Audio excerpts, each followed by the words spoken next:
Hello friends, rising star channel में आप सभी का स्वागत है।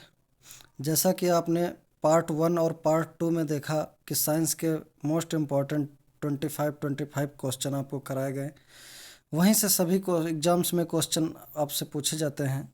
तो उसी तरह आपके लिए पार्ट 3 के मोस्ट इम्पॉर्टेंट साइंस के क्वेश्चन आज मैं लेकर आया हूँ, जो आपके एग्ज़ाम की दृष्टि से मोस्ट इम्पॉर्टेंट हैं। कि कोई भी एग्ज़ाम हो, आप यूपी पुलिस हो या रेलवे ग्रुप डी हो, कोई भी एग्ज़ाम हो, ए टू जेड सब में साइंस आती ही है। और साइंस से अगर क्वेश्चन आते हैं तो यहीं से पूछे जाते हैं। आज यह आपके लिए वीडियो मोस्ट इम्पॉर्टेंट होने वाला है। जैसा कि आप अगर देखेंगे कि यह वीडियो, इसमें कैसे कैसे क्वेश्चन पूछे जाते हैं। जैसे आपका फर्स्ट क्वेश्चन है, संसार का सबसे बड़ा पुष्प कौन सा है। मोस्ट इम्पॉर्टेंट क्वेश्चन, संसार का सबसे बड़ा पुष्प रेफ्लेक्सिया है। कौन सा है? रेफ्लेक्सिया है। संसार का सबसे बड़ा पुष्प रेफ्लेक्सिया है। और इस तरह से सेकंड क्वेश्चन आप देखेंगे कि संसार का सबसे छोटा पुष्प कौन सा है। संसार का सबसे छोटा पुष्प कौन सा है अगर आपसे पूछ रहा है तो सबसे बड़ा तो रेफ्लेक्सिया हो गया। संसार का सबसे छोटा पुष्प कौन सा है? उल्फिया। संसार का सबसे छोटा पुष्प कौन सा है? उल्फिया। थर्ड क्वेश्चन देखते हैं, वे पौधे जिनमें कभी भी पुष्प नहीं बनते, वे पौधे जिनमें कभी भी पुष्प नहीं बनते क्रिप्टोगेम्स कहलाते हैं। क्रिप्टोगेम्स क्या कहलाते हैं? क्रिप्टोगेम्स। फोर्थ क्वेश्चन देखते हैं, प्याज किसका परिवर्तित रूप है? प्याज किसका परिवर्तित रूप है? तो प्याज आपको पता है, प्याज में सबसे नीचे जड़ होती है, बीच में प्याज होता है और ऊपर उसका पौधा होता है। तो प्याज बीच में कोई भी चीज़ होती तो क्या कहलाती है? तना।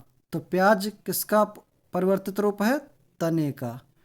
तो प्याज तने का परिवर्तित रूप है। फिफ्थ नंबर क्वेश्चन देखते हैं कि हल्दी के पौधे का खाने योग्य भाग है। कई बार क्वेश्चन पूछा गया है। हल्दी के पौधे का खाने योग्य भाग होता है जो, वो प्रकंद होता है। कौन सा? परकंद। कौन सा होता है? परकंद। तो ऑप्शन ब सही है। इस तरीके से आप क्वेश्चन नंबर 6 देखेंगे। क्वेश्चन नंबर 6 है, कौन एक तना है? कौन एक तना, इनमें से चारों ऑप्शन में कौन एक तना है? तना का मतलब है नीचे जड़ होनी चाहिए, बीच में वो चीज़ होनी चाहिए, ऊपर उसकी पत्तियां होनी चाहिए। तो नीचे जड़, इसका मतलब गाजर तो खुद एक जड़ है, मूली भी जड़ है। आलू क्या है? आलू बीच में लगती है, नीचे उसके जड़ होती है। तो आलू क्या है? एक तना है।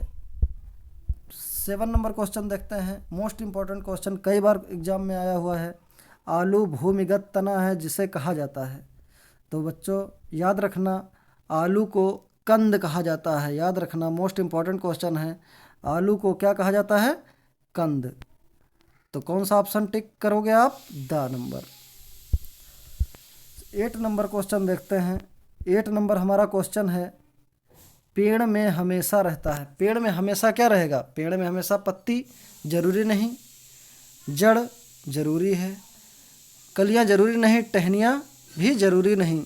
तो पेड़ में हमेशा जड़ रहती है। क्या रहती है? पेड़ में हमेशा जड़ रहती है। तो नेक्स्ट क्वेश्चन देखेंगे 9 नंबर, बरगद के पेड़ के तने से लटकने वाली मोटी जड़ें कहलाती हैं। बरगद के पेड़ से लटकने वाली मोटी जड़ें क्या कहलाती हैं? स्तंभ मूल। याद रखना, मोस्ट इंपॉर्टेंट क्वेश्चन है, क्या कहलाते हैं? स्तंभ मूल। नेक्स्ट क्वेश्चन 10 नंबर, पौधों को नाम देने वाले विज्ञान को कहा जाता है। तो बहुत बार क्वेश्चन पूछा गया है ये रेलवे ग्रुप डी में, तो खास करके हर एक दूसरी तीसरी शिफ्ट में ये क्वेश्चन पूछा जा रहा था, जो रेलवे ग्रुप डी का 2018 का पेपर हुआ था। पौधों को नाम देने वाले विज्ञान को आप लोग याद रखना कि वर्गिकी कहते हैं। क्या कहते हैं? वर्गिकी। 11 नंबर, पेडालॉजी में किसका अध्ययन किया जाता है? पेडालॉजी। तो मोस्ट इम्पॉर्टेंट क्वेश्चन है, पेडालॉजी में याद रखना, पेडालॉजी का संबंध मिट्टी से होता है। तो मिट्टी कहाँ पर होती है? भूमि में। तो भूमि का अध्ययन पेडालॉजी में किया जाता है। इस तरीके से आपने 11 नंबर क्वेश्चन देखा। 12 नंबर क्वेश्चन क्या है? एग्रोस्टिलॉजी। एग्रोस्टिलॉजी में किसका अध्ययन किया जाता है? एग्रोस्टिलॉजी में घासों का अध्ययन किया जाता है। क्या? किसका? घासों का अध्ययन किया जाता है। 13 नंबर क्वेश्चन क्या है? स्पर्मोलॉजी में किसका अध्ययन किया जाता है? स्पर्मोलॉजी में बीज का अध्ययन किया जाता है। किसका? बीज का अध्ययन किया जाता है। 14 नंबर क्वेश्चन क्या है? पुष्पों का अध्ययन क्या कहलाता है? मोस्ट इंपॉर्टेंट क्वेश्चन है। पुष्पों का अध्ययन क्या कहलाता है? कई बार क्वेश्चन आया हुआ है, आपके वीडियो में आया हुआ है, लेखपाल में भी आया हुआ है और यूपी पुलिस में खास करके कई बार पूछा गया है। तो पुष्पों का अध्ययन क्या कहलाता है?